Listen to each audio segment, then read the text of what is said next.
नमस्कार दोस्तों, आज पुस्तक समीक्षा कार्यक्रम में एक बार आपका फिर से स्वागत।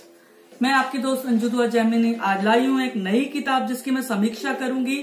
इसका नाम है मेरे अपने कहानी संग्रह। देख लीजिए आप, डॉक्टर विवेक द्विवेदी जी, ये इन्होंने लिखी है मेरे अपने। तो अब मैं इस पुस्तक की समीक्षा करती हूँ आपके सामने। दोस्तों, अगर आपको ये प्रोग्राम अच्छा लगे, मेरा चैनल अच्छा लगे तो इसे सब्सक्राइब कीजिए और लाइक कीजिए, वीडियोस को शेयर कीजिए। तो अब हम बात करते हैं इस कहानी संग्रह के बारे में, मेरे अपने। यह हार्ड बाउंड है, डॉक्टर विवेक द्विवेदी जी ने इसे रचा है। 350 रुपए मूल्य, पृष्ठ 160 और आयन प्रकाशन, दिल्ली से प्रकाशित। और अब हम बात करते हैं व्यक्तित्व के बारे में। तो डॉक्टर विवेक MA LLB PhD हैं। कहानी, उपन्यास, आलोचना इनकी विधा है। अनेक पुस्तकें आ चुकी हैं, कहानियों के लिए सम्मान मिल चुके हैं। पेशे से अधिवक्ता हैं, रीवा मध्य प्रदेश में रहते हैं और इन्हें फिल्मी दुनिया मुंबई में सहायक निर्देशक व पटकथा लेखन का भी अनुभव है।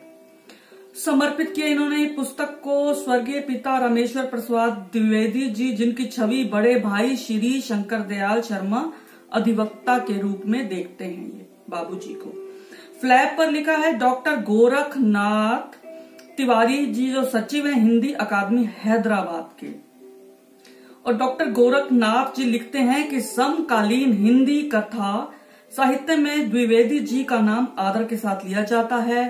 वे विशुद्ध रूप से संत परंपरा को कायम रखते हुए निश्चल, हंसमुख, सौम्य, संवेदनशील और उदार व्यक्तित्व वाले उच्च कोटि के साहित्यकार हैं। अब हम बात करते हैं इस कृतित्व, इनके कृतित्व के बारे में, इस कृति के बारे में। इसकी भूमिका में विवेक जी बहुत अच्छी बात कहते हैं। वे कहते हैं कि जिंदगी में एक ऐसा मुकाम आता है जब इंसान अपने आप को चुकता हुआ महसूस करने लगता है, तो उसका उत्साह कम होने लगता है। बहुत कम लोग इस उम्र में अपने भीतर ऊर्जा को संजोकर रख पाते हैं और ऐसे ही लोग बुढ़ापे को चकमा देते हैं। ये कहते हैं कि दुनिया के महान साहित्यकारों ने अपना श्रेष्ठ उत्तरार्ध में दिया। जैसे उदाहरण इन्होंने लिखा है कि मुंशी प्रेमचंद जी ने गोदान अपने अंतिम समय में पूरा किया। निराला, Pant Prasad, Gorky, Chekhov, Tolstoy, Maupassant, O Henry, Oscar Wilde, इन सभी ने अपने उम्र के अंतिम पड़ाव में महत्वपूर्ण एवं श्रेष्ठ कृतियां दी समाज को। वेद व्यास जी, इन्होंने भी अपनी उम्र के अंतिम पड़ाव में श्रीमद् भागवत की रचना की।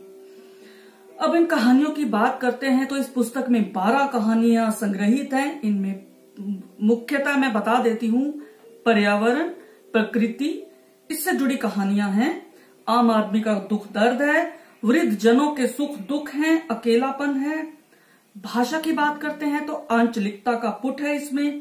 पृष्ठभूमि में भी आंचलिकता की गंध है और शैली में है सौंधापन, मिट्टी का सौंधापन, यानी मिट्टी से जुड़ी कहानियां हैं इसमें। और मैं 3 कहानियों के बारे में बात करूंगी। सबसे पहली कहानी है चंपू। कभी किसी को छोटा नहीं समझना चाहिए। इस कहानी में यह कहा गया है, बहुत अच्छी कहानी है, कि दफ्तरों में जो घटता है, जो अधिकारी हैं वे अपने सम्मुख अपने मातहतों को कुछ नहीं समझते। वही अंग्रेजी जमाने की वही जो रवायत है वही चली आ रही है। इसमें कहा है कि मुझे भी इस बात का वैसे अनुभव है कि सरकारी दफ्तरों में कैसा होता है, अधिकारी किस तरह का व्यवहार करते हैं। इसमें चंपू मुख्य पात्र है। ये सारी कहानी उसी के इर्द गिर्द घूमती है, लेकिन एक पात्र मनु, वह भी इसका पात्र है। चंपू सफाई कर्मचारी है और मनु पक्का चपरासी है वहां पर। और जो साहब हैं, अधिकारी साहब हैं, मोरे साहब, वे बहुत ही एक्सप्लॉइट करते, बहुत शोषण करते हैं मनु का। बार बार उसको उसके मातहत की याद दिलाते हैं और उसको मजबूर करते हैं कि चंपू की अनुपस्थिति में वही साफ सफाई करेगा दफ्तर की। चंपू 10वीं पास है और ये जो मुख्य पात्र और है मनु, वह भी पढ़ा लिखा है। उसके बाद वह किसी बात पर उसका झगड़ा हो जाता है अपने साहब से और वह नौकरी छोड़ देता है और तरक्की करते करते पुलिस अधिकारी बन जाता है। और चंपू क्योंकि वे चंपू का साथ देते हैं मनु, तो भाग्य ऐसा पलटा खाता है कि एक केस चंपू के पास फंस जाता है मोरे साहब का। तो मोरे साहब को पुलिस अधिकारी बने मनु के सामने दफ्तर में लाने वाला चंपू ही है। चंपू जैसे लोग अधिकारियों के घरों में भी काम करते हैं। ये सब इस कहानी में बहुत अच्छा वर्णन किया गया है कि किस तरह शोषण आज भी जारी है। ऐसे एक कहानी चुनौती है, वह गरीब स्त्री की जच्चगी और अमीर स्त्री की जच्चगी में क्या अंतर है, यह कहती है। रानी बिटिया मुझे बहुत अच्छी लगी कहानी, बहुत दिल के करीब है। चिड़ियों की चहचहाट कैसे एक वृद्धा के अकेलेपन को बांटती है। पहले वृद्धा उनसे नफरत करती है कि शोर मचाती हैं, लेकिन एक वक्त ऐसा आता है कि उसे चिड़िया बहुत अच्छी लगती हैं। वह चिड़िया को अपने आंगन में उतरने देती हैं। हम लोग इस बात की बहुत कमी महसूस करते हैं कि चिड़िया हमारे आंगन में नहीं आती। तो ये कहानी मुझे अच्छी लगी। ऐसे ही एक कहानी है उम्मीद, वह भी अंतर्धर्मीय विवाह की पृष्ठभूमि पर रची कहानी है। अब हम बात करते हैं मेरे अपने शीर्षक कथा है। यह वन रक्षक वन मित्र की कहानी है, वही मुख्य पात्र है। इसमें मुझे ऐसा लगा कि जैसे मैं एक फिल्म देख रही हूं या एक बड़ा उपन्यास का फलक मुझे इसके अंदर दिखाई दिया।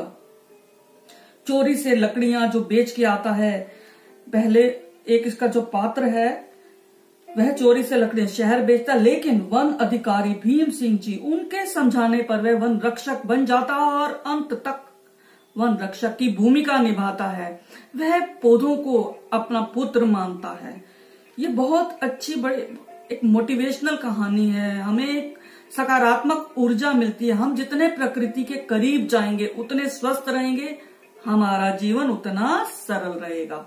ये कहानी मुझे बहुत अच्छी लगी। और अब मैं बात करती हूँ अंतिम कहानी, कबीरा चेहरा श्याम है। यह भी आदिवासी समुदाय की कहानी है। नक्सलाइट जिस समस्या से हम जूझ रहे हैं, नक्सलियों की कहानी है। लेकिन इसके अंदर इन्होंने एक कथाकार ने बहुत अच्छी बात कही कि जो नक्सली और आदिवासियों का शोषण नक्सली करते हैं, वे गुमराह करते हैं। इसमें एक बदले की कहानी और कैसे एक अधिकारी जो वन अधिकारी है वह कैसे आदिवासियों को अपने हक में लेता है। नक्सली समस्या से जूझता है लेकिन अपनी अक्लमंदी से। आदिवासी कहते हैं, उनका कहना है कि जल जमीन और जंगल उनके हैं, लेकिन नक्सली उन्हें ऐसा करने से रोकते हैं और वे उनके हिमायती बनते दिखाई देते हैं। इसकी असली जड़ है ये जो गलतफहमियां हैं वह, और जो भी इनको मोहरा बनाते हैं आदिवासियों को, मुझे लगता है वे ज्यादा दोषी हैं। इस समस्या का समाधान उन्हीं के पास है। तो मैंने इस पुस्तक की समीक्षा की, तो जो पाठक जमीन से जुड़ी कहानियां पढ़ने में जिनकी रुचि है वे अवश्य पढ़ें, क्योंकि यही कहानियां ये हमारे समाज की सच्चाई हैं। तो दोस्तों, आपको कैसी लगती हैं मेरी समीक्षाएं? मुझे इंतजार रहता है आपकी प्रतिक्रियाओं का। तो फिर मिलेंगे अगली कड़ी के साथ, तब तक के लिए नमस्कार।